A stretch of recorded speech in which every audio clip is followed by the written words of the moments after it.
Mr. President, I'd like to take just a few minutes today to talk about the ongoing effort to maintain funding for the Highway Trust Fund. As we all know, while the Highway Trust Fund currently has a large enough balance in terms of funding to last another 2 months, contracting authority expires at the end of May. Therefore, unless Congress acts before we break for the Memorial Day recess, we'll start seeing work stoppages on transportation projects around the country. No one wants to see that, Mr. President. There's bipartisan agreement on that basic point. There is similar agreement on the desire for a long-term highway bill. Members of both parties are tired of kicking the can down the road and want to see a real long-term fix. The problem is that the bipartisan agreement tends to end there. The gold standard for a future long-term highway bill has been set at 6 years. That's what everyone apparently wants to see happen, though few have offered workable solutions on how to pay for it. According to CBO, a 6-year highway bill would cost a little more than $90 billion. That's not chump change, Mr. President, even by Congress's standards. It takes real work and significant policy changes to raise that kind of money.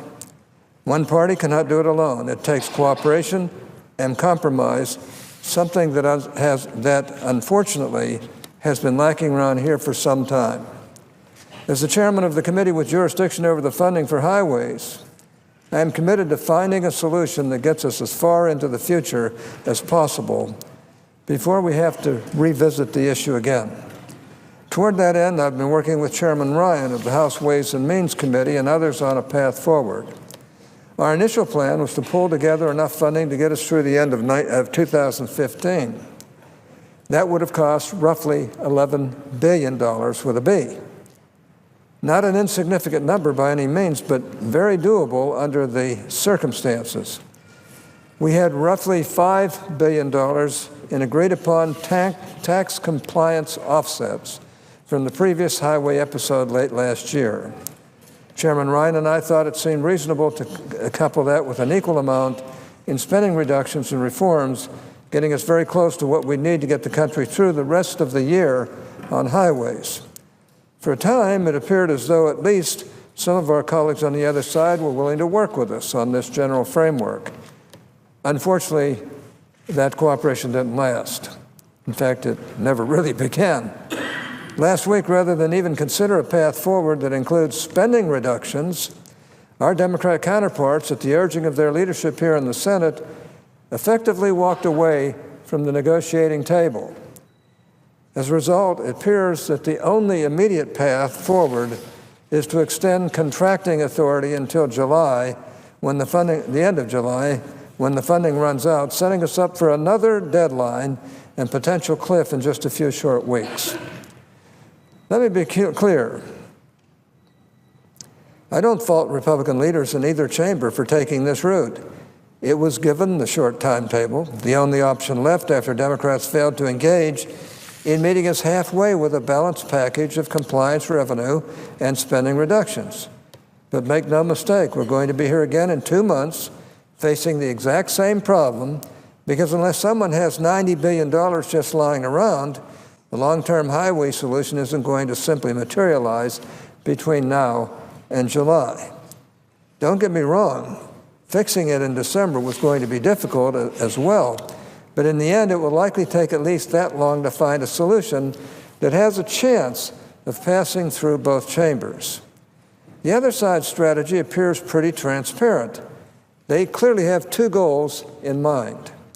First, they think that if they make Republicans vote on highway funding over and over again, we can be cajoled into accepting their preferred solution, which is a large tax hike. Second, they think that by maintaining a constant state of chaos and uncertainty, they can make the Republican-led Congress look bad or look ineffectual. That first goal is pretty predictable. After all, a tax hike is their answer to pretty much every question that arises here.